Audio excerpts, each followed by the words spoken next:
Last time हमने ये electroplating का टॉपिक किया था। तो इलेक्ट्रोप्लेटिंग के coat a metal surface with some other metal through electrolysis, तो वो कोरोजन या रस्टिंग को रोकने के लिए होता है कि मेटल की कोरोजन ना हो। अगर दूसरी मेटल उस पर आ जाती, जैसे आयरन के ऊपर अगर कॉपर की इलेक्ट्रोप्लेटिंग कर दें तो आयरन की रस्टिंग रुक जाएगी या मिनिमाइज़ हो जाएगी। तो आज मैं कोरोजन और रस्टिंग में फ़र्क भी बताऊंगा और कोरोजन को प्रिवेंशन के क्या मेथड्स हैं, किस तरह से आप रस्टिंग को रोक सकते हैं। Continuous eating away of a metal by surrounding medium is called corrosion.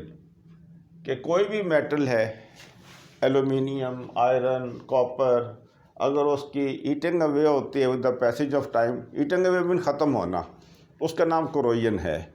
लेकिन अगर आयरन मेटल की कोरोजन हो, iron metal is eaten away with the help of oxygen and water, that is called rusting. तो iron, rusting का लफ्ज़ iron के लिए मखसूस है। जिस तरह गैल्वेनाइजिंग का लफ्ज़ जिंक के लिए मखसूस है। अगर जिंक की कोटिंग करेंगे, फ़र्ज़ के ये आयरन है, इसके ऊपर जिंक की कोटिंग कर दें तो गैल्वेनाइज का लफ्ज़ इसके लिए स्पेसिफिक है। इसलिए अगर आयरन है यहाँ पर और इसकी ईटिंग कोरोजन होती है, ख़त्म होती है वक्त के साथ साथ, तो इसका नाम रस्टिंग है। ये फ़र्क है रस्टिंग और कोरोजन में। तो ये फ़र्ज़ कि हमारे पास आयरन की एक रॉड है या आयरन का पीस है, इसमें एक तरफ से आयरन 2 इलेक्ट्रॉन लूज़ करता है, Fe2+ बनता है, फिर एक इलेक्ट्रॉन लूज़ करता है तो Fe3+ आ जाता है। तो आयरन की वैलेंसी जो है Fe2+ भी है, वेरिएबल है, और Fe3+ भी है। Fe2+ है तो हम इसे कहते हैं फेरस, और अगर Fe3+ है तो ये फेरिक कहलाता है। तो लेट अस सपोज के यहाँ पर लिख लेते हैं कि अगर फेरस ऑक्साइड लिखना है Fe2+O-2 तो FeO हो जाएगा फेरस ऑक्साइड। अगर Fe3+ है और O2- है तो Fe2O3 ये फेरिक ऑक्साइड कहलाता है, फेरिक ऑक्साइड। कुछ मेटल्स हैं कि जिनकी वैलेंसी वेरिएबल है, कभी ये 2 इलेक्ट्रॉन लूज़ करती है आयरन, 2 इलेक्ट्रॉन लूज़ करेगा तो Fe2+ हो जाएगा, 3 इलेक्ट्रॉन लूज़ करेगा तो 3+ हो जाएगा। तो 3+ हो गया। तो यहाँ पर जो कि इलेक्ट्रॉन लूज़ हो रहे हैं, अब पॉजिटिव चार्ज आ रहा है, तो ये एनोडिक रीजन कहलाता है, ये एनोड बन जाता है। अच्छा, इधर से ऑक्सीजन एयर से आ रही है, ऑक्सीजन 2 इलेक्ट्रॉन यहाँ से गेन करके O-2 बन जाता है। ऑक्सीजन 2- Fe3+, तो ये बन जाएगा Fe2O3। हवा में मॉइस्चर होता है, वाटर वेपर्स होते हैं, तो N water molecule, N mean any number 2 3 4 5 7, तो ये रस्ट का ये फार्मूला है। इधर से आयरन ने, दोबारा रिपीट करता हूँ कि आयरन ने 2 इलेक्ट्रॉन लूज़ किए Fe2+, फिर एक इलेक्ट्रॉन लूज़ किए Fe3+, फेरिक बन गया, फेरस फेरिक। जब ये फेरिक O-2 से कंबाइन करेगा तो Fe2O3, N water molecule air से आएगा, तो इसका नाम रस्ट है। अगर एग्ज़ाम में आए कि रस्ट का फार्मूला लिखें तो Fe2O3NH2O ये रस्ट का फार्मूला है। क्योंकि यहाँ पर ऑक्सीजन ने 2 इलेक्ट्रॉन गेन किए हैं तो इसलिए कैथोडिक रीजन नेगेटिव है, और ये पूरा रिएक्शन ये एनोड पे हो रहा है, ये कैथोड पे हो रहा है, तो ये रिडॉक्स रिएक्शन कहलाता है। तो rusting of iron as a redox reaction, ये MCQ के लिए याद रखना है। तो ओवरऑल रिएक्शन इसका ये बनेगा अगर 2 Fe एटम्स हैं, 4 इलेक्ट्रॉन लूज़ करेंगे तो Fe2+ 2 आयंस बन जाएंगे। ऑक्सीजन इधर से आ रही है और वाटर वेपर्स भी हैं।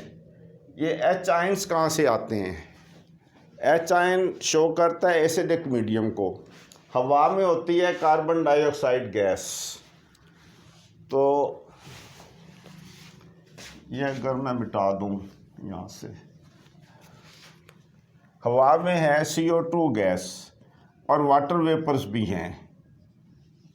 जब ये दोनों आपस में कंबाइन करते हैं तो एडिशन रिएक्शन होता है H2CO3। ऑक्सीजन इसमें आके CO3 H2CO3 का नाम बताएं, बड़ा मशहूर नाम है, ये भी एक एसिड है, कार्बोनिक एसिड। तो हवा में ये कार्बोनिक एसिड बन जाता है, जिसकी वजह से ये 4H आयन हमने यहाँ लिखा हुआ है, और 4 इलेक्ट्रॉन ये गेन करेगा, 2 वाटर मॉलिक्यूल बन जाएंगे।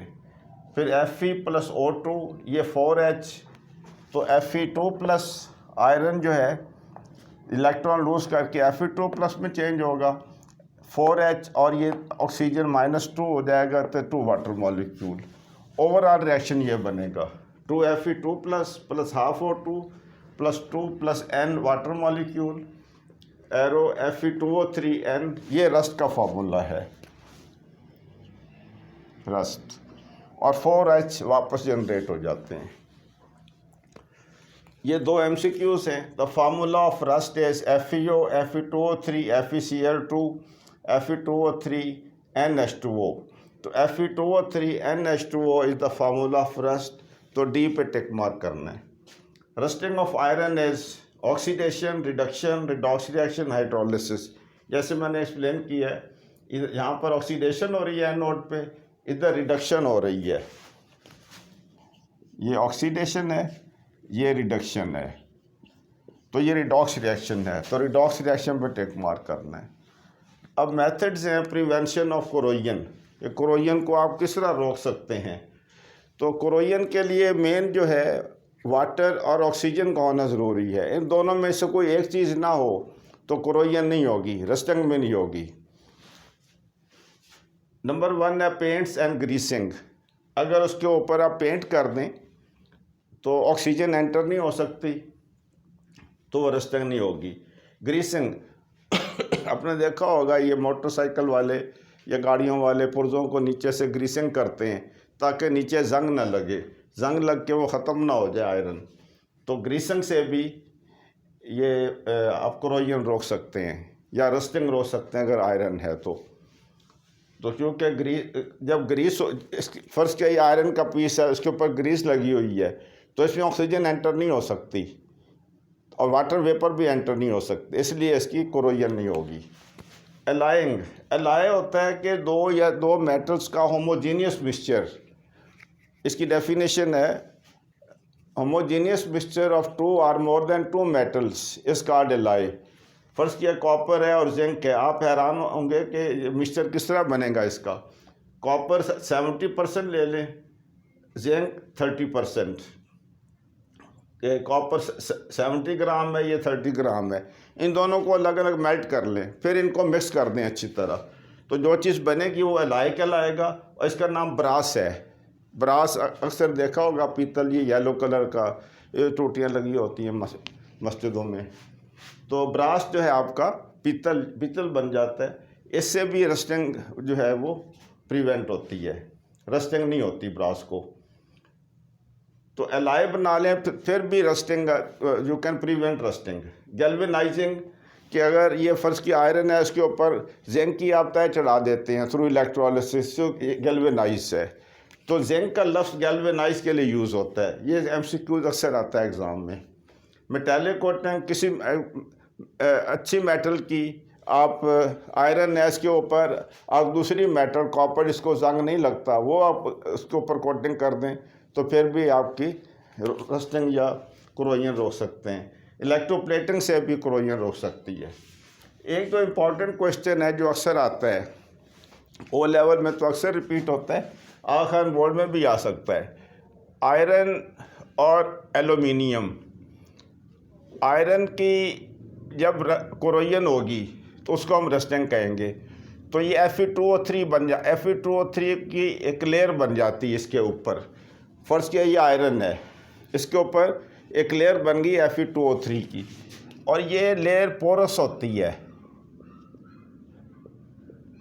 पोरस निकला है पोर से, छोटे छोटे इसमें सुराख होते हैं, तो ऑक्सीजन और मॉइस्चर अंदर एंटर होता रहता है, तो पता लगता है कि 6 महीने के बाद सिर्फ Fe2O3 है, पूरा लोहा ख़त्म हो गया है।